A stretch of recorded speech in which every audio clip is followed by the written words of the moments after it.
Bueno, de nuevo, buenas noches. Un placer que estén aquí el 30 de octubre del año 2025. Me place mucho estar con ustedes hoy en este encuentro. Como en nuestra tecnología está avanzando muchísimo, muchísimo, ya estamos en la guía de aprendizaje número 7 de esta fase de ejecución. Recuerden que hacia atrás tuvimos la fase de planeación, la fase de análisis, por allá una fase de inducción que ya se ve a lo lejos, y aquí en más, pues entonces es donde ya ustedes van a preparar en la fase de evaluación su ingreso o su paso a la etapa productiva. Sí, entonces, pues muchas gracias por estar acá. Hoy vamos a hablar de dos actividades específicas, interesantes, porque son de cara al usuario, pero tienen componentes y unos procedimientos que son los que ustedes ya en el que hemos ido adquiriendo deben de tener presentes, ¿sí? Entonces, una es la actividad de verificación de procedimientos para la definición de componentes front-end, y la otra es el componente front-end del proyecto formativo y proyectos de clase. Eh, es interesante, dado que pues, en estos dos elementos se empiezan a decantar muchos de los componentes que hemos visto hacia atrás en nuestra tecnología, ¿sí?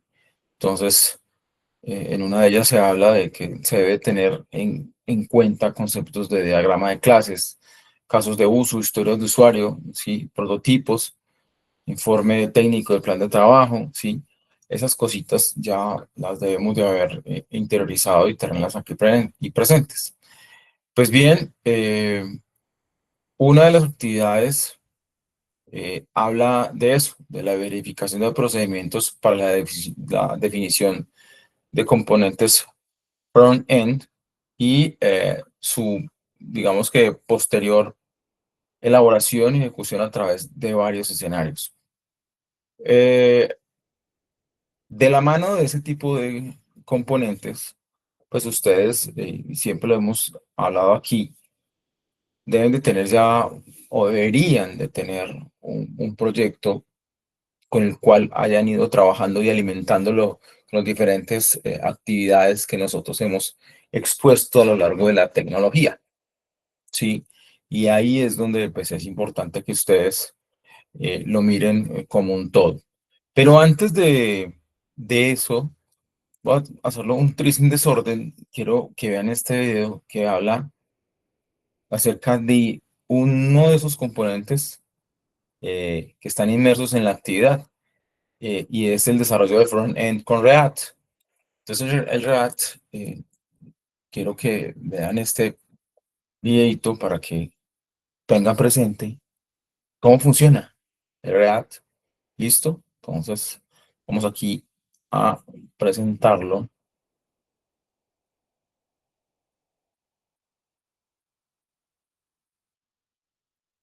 para que lo vean. React es una librería de JavaScript que nos ayuda a construir interfaces para la web de manera práctica, escalable y rápida, siendo JavaScript el lenguaje de programación en los exploradores. Ahora, la manera convencional en la que funcionan las cosas en la web son con tres grandes pilares que son el HTML, que es la estructura, el esqueleto o el corazón de la web, el CSS, que es la parte visual en donde das forma, color y alineación, y por último está JavaScript, que nos brinda las interacciones y validaciones. Así que en JavaScript pasa toda la magia. Teniendo eso claro, React hace un cambio en la estructura y crea archivos JSX. Es una fusión de HTML más CSS más JavaScript igual a JSX, que a su vez es React, en el cual podemos crear contenido con bastantes funcionalidades.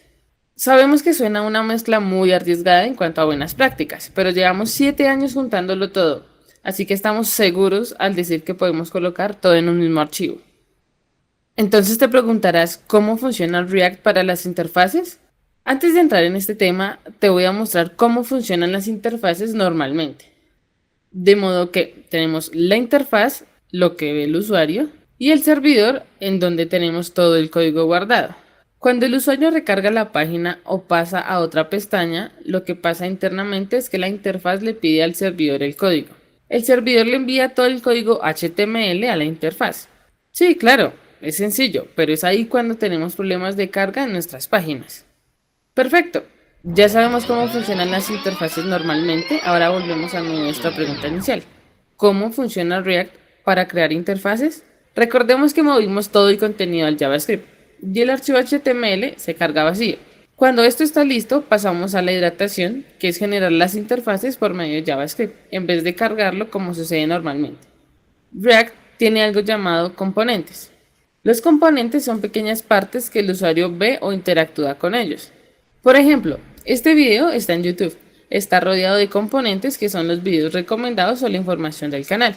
Todas esas cosas que se repiten cuando entras a un video nuevo son componentes. Los componentes tienen props o propiedades. Estas se pueden leer pero no editar. Los componentes los podemos utilizar como plantillas en donde podemos cambiarlos, reutilizarlos, combinarlos o extenderlos como necesitemos. Un ejemplo de esto es en WhatsApp, donde siempre veremos la foto, el nombre y el mensaje. Lo único que varía es la persona y sus datos. ¿Cómo hace React toda esta magia y aún así ser tan rápido en actualizaciones y modificaciones de las páginas? Para resolver esas preguntas tenemos que entender que el explorador no puede interpretar los archivos JSX, que por si no lo recuerdas es la unión de HTML, CSS y JavaScript. Como el explorador no puede interpretar el JSX, entra en acción Babel. Babel lo que hace es transpilar el JSX a JavaScript para que el explorador lo pueda interpretar. Esto transcurre previamente en el servidor. La magia de React ocurre porque tiene una información base que llamaremos estado. Y con esta información crea la versión original de la página. Entonces lo que sucede es que en vez de hacer cambios directamente en la versión que hay en el explorador, a la que llamaremos DOM, el estado creó una versión virtual del DOM, que se compara con la original y se actualiza la información. Pero, ¿por qué los cambios no se hacen directamente en el DOM? Es porque toman más tiempo y suelen ser muy costosos. Ahora, miremos algo de código. Así se ve un componente React. Realmente es algo sencillo. Primero, necesitas importar React para poder usar JSX. Segundo, los componentes en React son una función que devuelve HTML. Tercero, podemos agregar estado para que React esté atento si hay cambios ahí. Y así generar un cambio en este estado cuando pase algo. Por ejemplo, cuando hagamos un clic en este botón. Pero eso no es todo.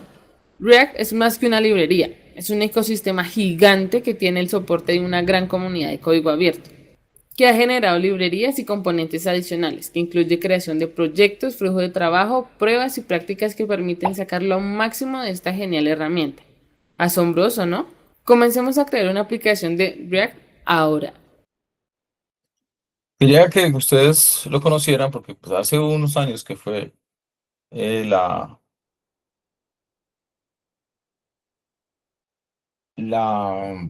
subida de este video, pero no ha cambiado.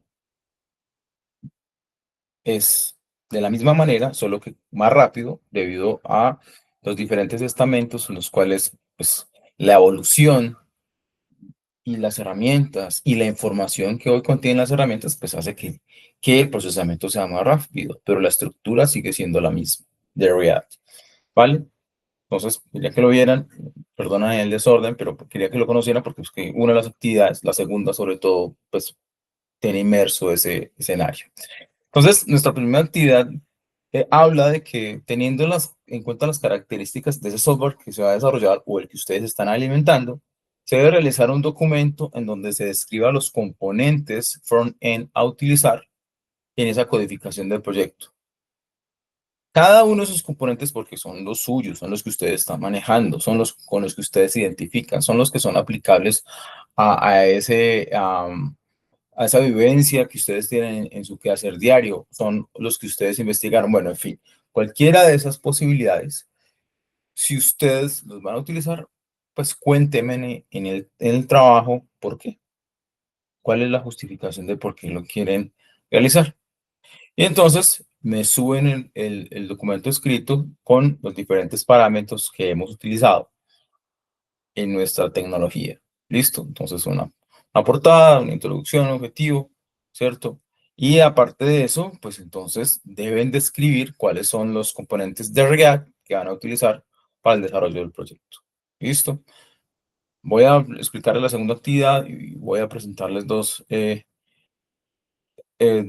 sí, voy a hacer dos presentaciones con slides cortos para que ustedes me entiendan qué es lo que queremos con la actividad o con las actividades en este caso. La segunda habla de los componentes front-end del proyecto formativo. Entonces, vuelve y se repite el mismo escenario, teniendo en cuenta el tipo de proyecto a desarrollar, perdón, ya sea móvil o sea web, realice la codificación del módulo del proyecto aplicando lo visto en el material y todo lo que se ha investigado o ustedes han investigado dentro del desarrollo de front-end con React, ¿vale? Entonces aquí sí vamos a empezar. Yo les mencioné y les he mencionado, y creo que la última clase lo hicimos, vamos a entrar en un espacio en donde todo lo vamos a documentar. Ya empezamos a trabajar acerca de esos elementos y esas herramientas que ustedes van a tener o deben que documentar y analizar para tener, por si pasa algo en la línea del tiempo de mi desarrollo, yo pueda ir y consultarlo, o si hay una versión que va a cambiar de acuerdo a todos los elementos que desde la planeación o la planificación yo estipulé para mi desarrollo, pues entonces ya empiezan esos momentos. Entonces, para la codificación del módulo, ¿qué se debe tener en cuenta? Pues los artefactos del ciclo de desarrollo de software, ¿cierto? Que ya veo, aquí lo mencionamos y que ustedes conocen. Diagrama de clases, diagramas de casos de uso, historias de usuario, diseños, prototipos, el informe del plan de trabajo para la construcción del software, de acuerdo a lo que ustedes están estipulando. Ese código debe tener comentarios, obviamente, porque si ustedes es con el ambiente y son los que ustedes seleccionaron, pues debe tener un comentario. Vea, lo voy a utilizar por esta razón, es más funcional, es más aplicable, genera un ambiente mucho más dinámico para el usuario. Bueno, en fin, el código debe cumplir con esos estándares de codificación que también son importantes y se debe crear, perdón, el proyecto utilizando las herramientas de versionamiento. Entonces, de ahí, ustedes, pues la actividad habla de que deben entregar una carpeta comprimida, ¿cierto? Y en esa carpeta comprimida, ¿qué componentes o qué elementos deben estar? Los archivos del proyecto, el archivo con enlace al repositorio y una carpeta comprimida con el nombre de ustedes y el número de la evidencia. Pero pues todos han sido muy ordenados y de acuerdo a la secuencia que ustedes manejen, de esa forma me llega la información. ¿Cuál es la información que necesito? La que les mencioné. Estos son lineamientos, ¿sí? Pero yo en ese sentido no soy tan acartonado, sino que dejo que ustedes, con el manejo que le den y como sientan la forma de envío de la actividad, lo hacen. ¿Listo? Pero aquí ya estamos pensando en el código, componentes de código, los estándares de código y elementos que hacen parte del React, ¿vale? Entonces ahorita sí. Les voy a presentar aquí, vamos a hablar de una introducción al front-end y vamos a hablar un poquito de los componentes del front-end, ¿va? Entonces, denme un segundo.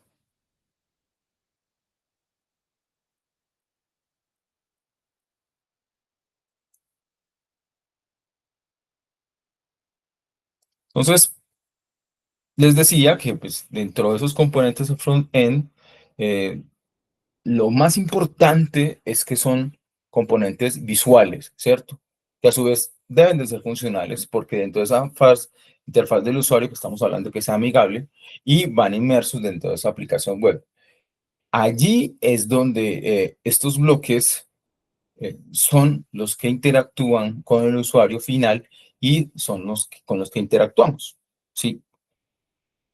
Dentro de esos componentes front-end debemos tener presente que existe una estructura, incluye los encabezados, botones de barras, navegación, formularios.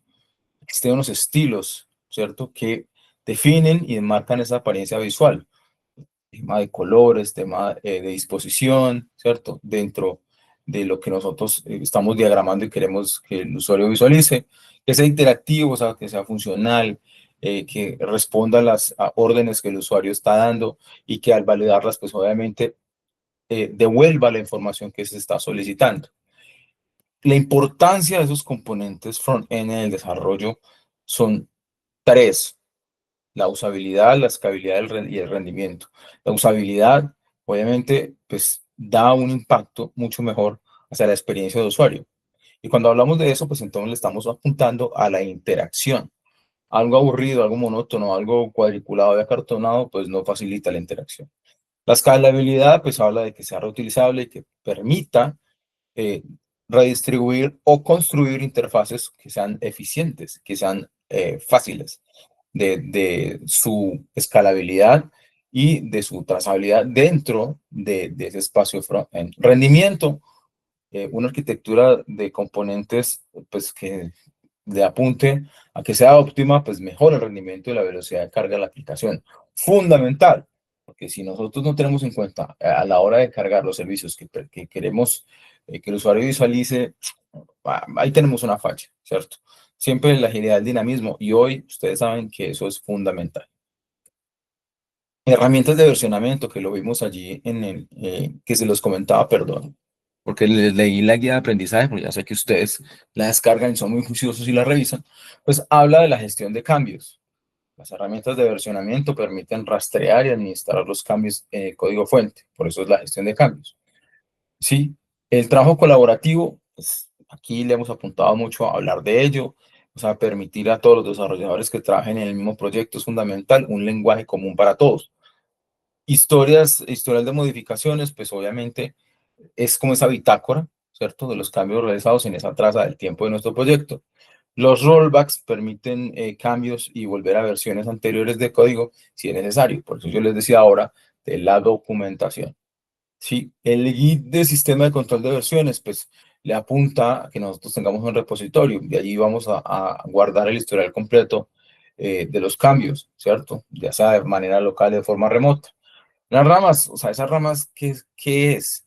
Pues lo que permite es una interacción con las funcionalidades sin afectar nuestro epicentro, ¿cierto?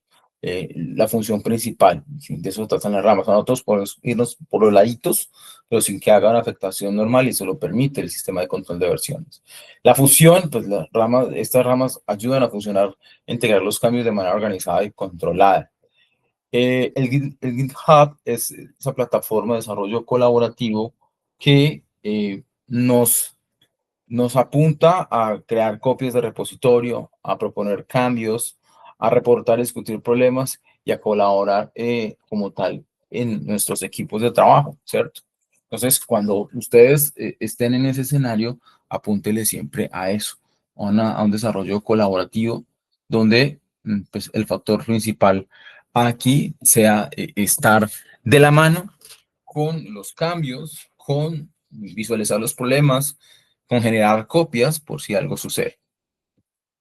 Beneficios del uso de herramientas de versionamiento, pues obviamente tenemos poder sobre el control de cambios, sí, permite gestionar las modificaciones y el código fuente, permite la recuperación, o sea, la restauración de versiones anteriores en el caso, perdón, de que se presente algún inconveniente.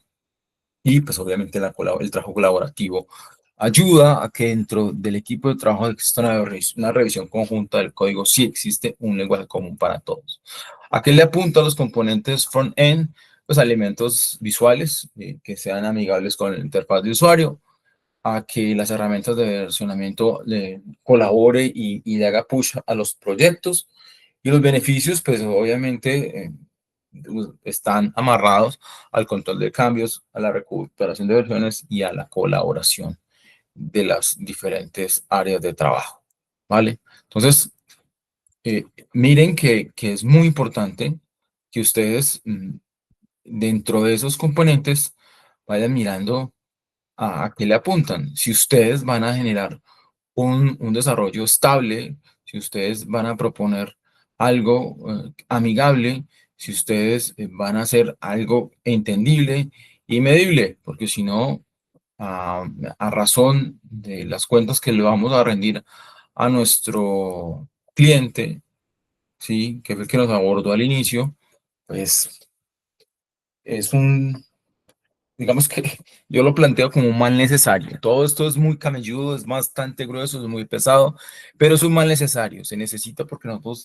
debemos de tener todas estas herramientas, todos estos componentes, todos estos elementos eh, tipificados y detallados en su más mínima expresión para generar ese orden lógico, ¿sí? Esa secuencia lógica que los tecnólogos en análisis de desarrollo de software deben de tener siempre presente. ¿Listo? Ahora, dentro de ese front-end en un proyecto de software, pues, ¿cómo lo miramos? Ya sabemos que es una interfaz gráfica, ¿cierto?, del usuario. Y allí es donde empieza esa interacción de navegación, el interactuar con los botones, con las imágenes y los gráficos. Pero empieza a tenerse algo muy importante allí para visualizar, y es capa visual. Nosotros tenemos que pensar en el usuario. Entonces, ¿hasta dónde nuestra capa visual determina si esa experiencia que estamos desarrollando le impacta directamente al navegador o el dispositivo? La arquitectura, pues obviamente va de la mano con el tema de HTML, y ahora en el video que les coloqué, ella utilizaba mucho el término CSS. ¿Saben ustedes qué es CSS? Es que es Cascading Style Sheets, hojas de estilo de cascada, ¿sí? Allí es donde ese diseño se utiliza para dar estilo y formato a los documentos web. ¿Escritos dónde? Pues escritos HTML, ¿sí? Con ese comportamiento dinámico de JavaScript. Todo eso forma, ese conglomerado forma un conjunto de elementos y bases que hacen que esa arquitectura sea completa y se pueda trasladar al modo usuario para que sea la capa visual la que entregue la información de la forma que se quiere que se vea. La experiencia del usuario, pues es el elemento clave, ¿sí? O sea, nosotros siempre empezamos aquí, porque estamos mirando que sea atractivo, que sea intuitivo, que sea funcional y que sobre todo le apunte al éxito o a los objetivos planteados desde el inicio. Componentes que están inmersos en esta estructura, el componente o el esqueleto digital. Ya lo hablamos, el HTML, pues define el contenido y la organización semántica de toda esa interfaz web, perdón. ¿Cuáles son los elementos fundamentales? Las etiquetas para los encabezados, los párrafos, las listas, elementos de texto, imágenes, enlaces multimedia, formularios. Ahora, obviamente, los formularios son interactivos. Hoy ya hablamos de Power BI, bueno, hoy hablamos de otras cositas, pero por eso hablo siempre y soy muy reiterativo con el tema de lo dinámico, que deben de ser nuestros desarrollos o nuestros proyectos. Y aquí debería haber pues esas estructuras que, de acuerdo a lo que nosotros estemos estipulando en nuestro desarrollo, se puedan mover y sean esa pieza que engrana con todo lo que nosotros estamos desarrollando. Entonces, por eso se habla de que el HTML es la base indispensable sobre la cual se construye cualquier página, ¿cierto? A hoy es fundamental. Otro componente ya es el estilo, con el style sheets, ¿cierto? Con el estilo de cascada. Entonces ya hay un control visual completo, ¿sí? Allí se controla esa presentación visual, las marcas, las tipografías, los espacios armónicos, ¿cierto? Los layouts sofisticados. Se hace una separación, o sea, de responsabilidades dentro de los actores, ¿sí? Entonces el contenido HTML nos marca la pauta del diseño visual del CSS, facilitando que ese mantenimiento de la escalabilidad del proyecto, que aquí vuelve y se trata el tema de la escalabilidad, se contenga y esté donde debe estar. Diseño adaptativo, pues ese diseño adaptativo es necesario desde todo punto de vista, porque pues nuestro proyecto eh, genera y se debe adaptar a los múltiples dispositivos y resoluciones que hoy, pues, eso es infinito, purulan. Entonces, nosotros ya como desarrolladores debemos adelantarnos un pasito. El componente 3 pues ya es la integridad con esa interactividad con JavaScript. ¿sí? Pues ya vamos a hablar de comportamientos dinámicos, ¿cierto? Entonces le da mucha más vida a esa interfaz. Entonces, comportamiento dinámico, las respuestas son inmediatas de acuerdo a las acciones de usuario. Hay algo muy importante que es la gestión de eventos, que son los clics, las entradas de formulario. Ya ahora, pues recuerden ustedes que nosotros podemos ingresar a nuestros smartphones o nuestros tablets, nuestros computadores a través de una huella, a través de reconocimiento óptico, a través de reconocimiento facial. Bueno, todo eso ha hecho que en este sentido, desde Java obviamente hacia atrás, ¿cierto? En el back, nosotros estipulemos conceptos que hagan fácil esa interacción con el usuario. La actualización en tiempo real, pues obviamente permite desde la interactividad con JavaScript actualizar de forma dinámica sin generar impacto negativo en la página una carga completa. ¿Qué le apunta a qué? Y eso es muy importante también que ustedes lo conozcan o lo sepan, la experiencia de usuario. Siempre, siempre eso va de la mano. Los frameworks y librerías del front-end, pues entonces son estructuras o marcos de trabajo que le aportan. Una es el React, es la librería de componentes que declaran un sistema robusto. Otro es el Vue.js, que es ese marco de trabajo progresivo y versátil. Otros, desde el punto de vista de los documentos escritos en HTML, que son los frameworks CSS, pues entonces está uno que es muy importante, que es el TypeWild CSS, que es es un framework que proporciona el conjunto de clases predefinidas y que si mi memoria no me falla, ayuda a construir interfaces web directamente en el HTML. Entonces, miren que esos marcos de trabajo son necesarios. Por eso, al final de aquí del slide habla de eso.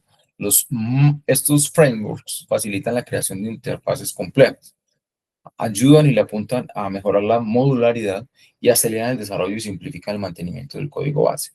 Entonces, en esos frameworks y esas librerías es donde está el secreto de la funcionalidad a la que le estamos apuntando. Entonces, cuando hablamos de componentes web y de modularidad y reutilización, pues le apuntamos a tres factores claves. Uno es la encapsulación, ¿cierto?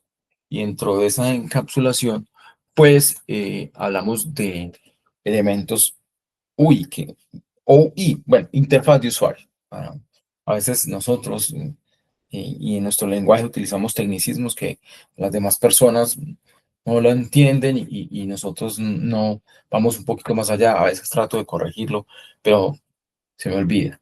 Entonces, esas interfaces, ¿sí? De usuario encapsulados dentro de su propia lógica y su funcionalidad pueden usarse de forma independiente, con un sinnúmero de partes dentro de la aplicación y de la aplicación. Coherencia visual, fundamental.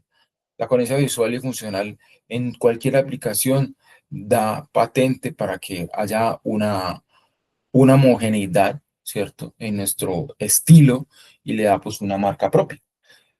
La reutilización eficiente pues le apunta al desarrollo que yo puedo utilizar varias veces y esa reutilización en esa cantidad de veces que yo lo realice, pues le impacta a la cantidad de tiempo de desarrollo. Y en un futuro, eso no debe presentarse, pues a errores potenciales, ¿sí? Pero todo debemos tenerlo bajo control, ¿sí? Entonces están los botones con múltiples variantes, los menús de navegación, los formularios validados, las tarjetas de contenido, los diálogos modales, que son dentro de esos componentes web, herramientas necesarias con las que nosotros debemos trabajar.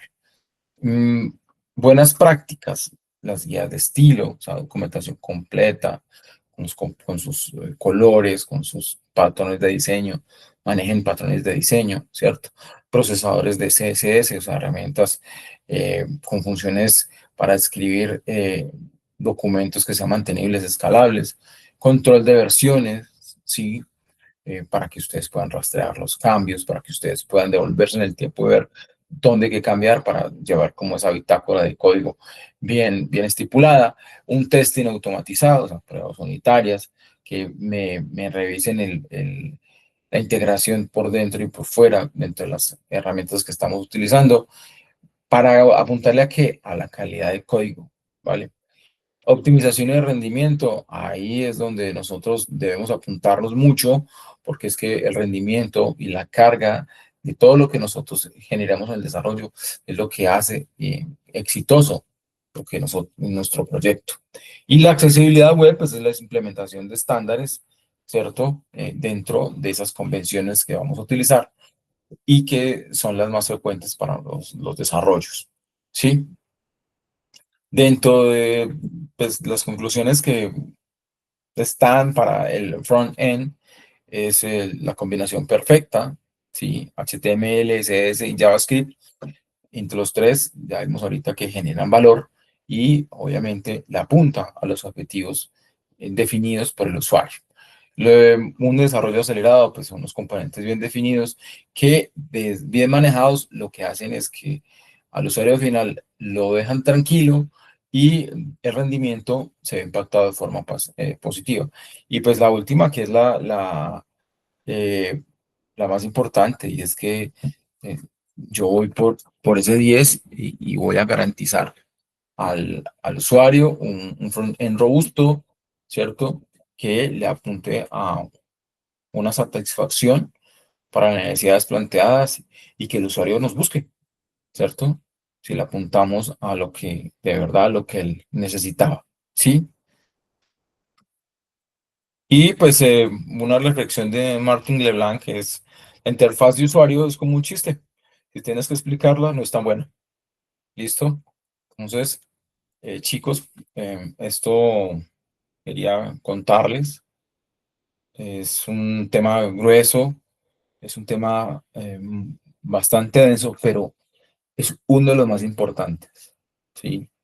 Después de todo esto y que nosotros entreguemos a las diferentes áreas de trabajo, porque ustedes saben que aquí no termina, aquí nosotros estamos elaborando esa Biblia de conocimiento con el cual después van a ir los otros equipos de trabajo que van a moldear, van a sacar adelante, van a hacer las pruebas, van a hacer el testeo, bla, bla, bla, ¿cierto? Del ciclo de desarrollo de software, pero son en estos pilares en donde los desarrollos interactúan y procesan información importante dentro de ese esquema de funcionamiento de un desarrollo de software.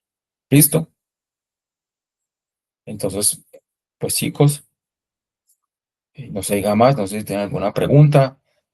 Si no, pues muchísimas gracias por estar aquí siempre puntuales, me encanta. Realicen sus tareas, vamos muy avanzados. Ahí, pues voy avisándoles cositas. En diciembre nosotros paramos como el 16 de diciembre o 23, sí, bueno, 23, si mi memoria no me falla, y nos van a quedar ustedes solitos para un mes. Entonces, les recomiendo tener y tratar de tener todo el día para que en ese tiempo que no estemos con ustedes y nos volvamos a ver, pues no haya ningún tropiezo. ¿Listo? Entonces, una feliz noche. Gracias por su puntualidad y los espero en la próxima ocasión. Gracias, hasta luego. Un abrazo. Gracias, profe. Hasta luego. Chao, gracias. Gracias, profe.